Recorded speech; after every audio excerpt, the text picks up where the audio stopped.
Assalamualaikum warahmatullahi wabarakatuh.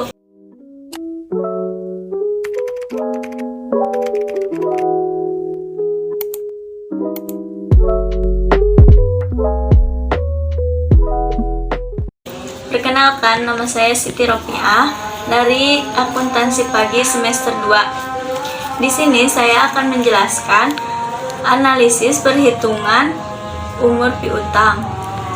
Yuk saksikan terus videonya. Analisis usia piutang merupakan suatu metode yang digunakan untuk melakukan penilaian terhadap piutang yang sudah didapatkan perusahaan di masa lalu. Namun, tidak semua selalu akan didapati di masa depan. Oleh karena itu, biasanya analisis ini dilakukan dengan menggunakan kartu atau tabel piutang sehingga semua pemasukan perusahaan bisa tercatat dan terkendali. Asumsi yang dipakai adalah bahwa tidak selamanya pelanggan bisa atau mampu melunasi kewajiban piutangnya. Pengelompokan usia piutang. Sebelum membahas bagaimana cara membuat analisis usia piutang, perlu diketahui dahulu bahwa terdapat beberapa kelompok jenis piutang usaha. Pengelompokan jenis ini berdasarkan pada waktu pembayaran piutang tersebut. Pengelompokan jenis yang dimaksud adalah sebagai berikut. 1. Kelompok piutang lancar. Kelompok piutang lancar merupakan piutang yang pembayarannya tepat waktu sesuai jatuh tempo yang sudah ditentukan. 2. Kelompok piutang tidak lancar. Kelompok piutang tidak lancar merupakan piutang yang pembayarannya melebihi waktu tempo yang sudah ditentukan, padahal penagihannya sangat aktif. 3. Kelompok piutang macet. Kelompok piutang macet merupakan piutang yang pembayarannya sudah melewati jauh dari waktu tempo. Selain pengelompokan jenis piutang, perlu diketahui pula bahwa perusahaan juga harus membuat perkiraan probabilitas tidak tertagihnya piutang dalam setiap kelompoknya usianya. Hal ini dikemungkinkan agar perusahaan bisa melakukan persiapan dan strategi. 1. Pengelompokan umur piutang. Secara umum, pengelompokan umur piutang dilakukan dalam rentang sebagai berikut. Kelompok piutang berusia antara 1 sampai 30 hari. Kelompok piutang berusia antara 31 sampai 60 hari. Kelompokan piutang berusia antara 60 sampai 90 hari dan kelompok piutang berusia lebih dari 90 hari. 2. Nilai peluang penagihan. Setelah mendata kelompok usia piutang dan tabelnya, Anda bisa memperkirakan peluang penagihannya. Nilai peluang ini lalu dikalikan dengan jumlah piutang dari masing-masing kelompok umur piutang. Jumlah perkiraan piutang tak tertagih dari setiap kelompok ditetapkan sebagai saldo akhir penyisihan utang tertagih. Berikut adalah contoh tabel yang dimaksud. Kelompok usia piutang 1 sampai 30 hari. Jumlah piutang 10 juta, peluang tidak tertagih 1%, jumlah tak tertagih 100.000. Kelompok usia piutang 30 sampai 60 hari, jumlah piutang 30 juta, peluang tidak tertagih 22%, jumlah piutang tak tertagih 600.000. Kelompok usia piutang 60 sampai 90 hari, jumlah piutang 50 juta, peluang tidak tertagih 5%, jumlah piutang tak tertagih 2.500.000. Kelompok usia piutang lebih dari 90 hari. Jumlah piutang 100 juta, peluang tidak tertagih 7%, jumlah piutang tak tertagih 7 juta. Total 10.200.000. Contoh cara membuat analisis usia piutang dengan rentang waktu agar lebih mudah memahami bagaimana cara menganalisis usia piutang dalam rentang waktu tertentu. Berikut adalah contoh kasusnya. Diketahui tabel data penjualan sebagai berikut. Nama CV ABCD, file M, alamat Jalan Sudirman, Jakarta, nomor 2. Tanggal 1 Oktober. Nomor bukti kosong, keterangan saldo awal, debit kosong, kredit kosong, jumlah saldo kosong. Tanggal 10 Oktober, nomor bukti 530, keterangan penjualan kredit, debit 70, kredit kosong, saldo 70. Tanggal 15 Oktober, nomor bukti 322, keterangan penagihan debit kosong, kredit 60, saldo kosong. Tanggal 25 Oktober, nomor bukti 612, keterangan penjualan kredit debit 30, saldo 30. Tanggal 5 Desember, nomor bukti 701, keterangan penjualan kredit debit 20, kredit kosong, saldo 50. Diketahui pula perhitungan usia piutang kepada PT ABCD pada tanggal 31 Desember dengan saldo 50 juta adalah sebagai berikut. Tanggal transaksi 25 Oktober, nomor bukti 512, jumlah 30, usia piutang 67 hari. Tanggal transaksi 5 Desember, nomor bukti 701, jumlah 20, usia piutang 26 hari. Dengan pengelompokan usia piutang, maka dibuat tabel sebagai berikut.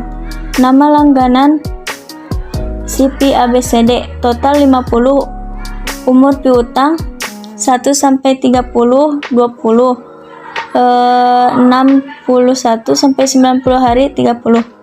Cara menghitung usia piutang yang berasal dari transaksi pada tanggal 25 Oktober, nomor 512 adalah sebagai berikut. Bulan Desember, jumlah hari 31. Bulan November, jumlah hari 30.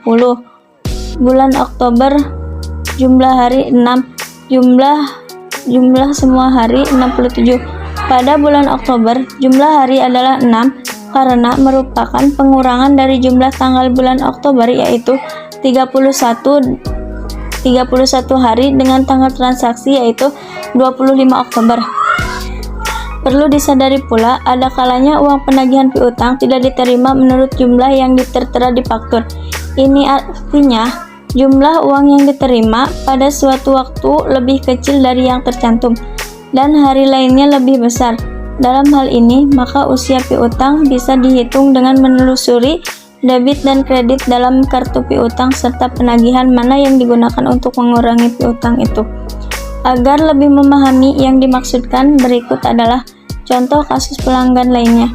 Nama toko XYZ, file U, alamat Jalan Ahmad Yani, Jakarta, nomor 1. Tanggal 1 September, nomor bukti kosong, keterangan saldo awal, debit kosong, kredit kosong, saldo kosong.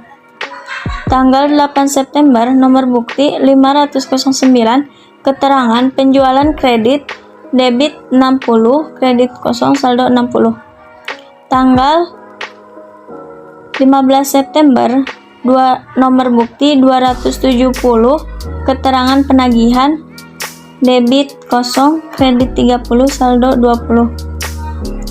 Tanggal 25 September, nomor bukti 565, penjualan kredit, keterangan penjualan kredit debit 70, kredit kosong, saldo 80. Tanggal 5 Oktober, nomor bukti 219, keterangan penagihan kredit 50.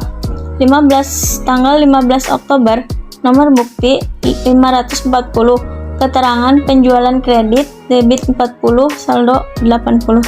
Apabila setelah selesai tanggal 15 Oktober sudah tidak ada lagi transaksi, maka pada tanggal 31 Desember saldo piutang kepada customer adalah sebesar 80 juta. Selanjutnya, untuk menentukan usia piutang, maka bisa didapatkan sebagai berikut. Tanggal transaksi 25 September, nomor bukti 565, jumlah 70, usia piutang hari 97. Tanggal transaksi 15 Oktober, nomor bukti 540, jumlah 40, usia piutang hari 77, jumlah semuanya 110. Selanjutnya, maka piutang PT ABCD dalam daftar piutang per 31 Desember disajikan dalam tabel berikut. Nama langganan, toko XYZ, total 110, umur piutang 61 sampai 90 hari, 40, lebih dari 90, 70. Setelah semua piutang dari semua langganan disatukan berdasarkan usianya, maka daftar usia piutang bisa dibuat seperti tabel berikut. PT Bagus Asia, daftar usia piutang 31 Desember 2019. Nomor 1. Nama langganan CP ABCD, total 50. Usia piutang 1 sampai 30 hari 20. 61 sampai 90 hari 30. 2. Toko XYZ, total 110. Usia piutang 61 sampai 90 hari 40, lebih dari 90 hari 70. 3. PT XXX, total 80. Usia piutang 30 sampai 60 hari 30, lebih dari 90 hari 50. 4. PT XXX, total 60. Usia piutang 1 sampai 30 hari 40, 31 sampai 60 hari 20. 5. PT XXX, total 70. Usia piutang 1 sampai 30 hari 20, 61 sampai 90 hari 50. Total semua 370. Usia piutang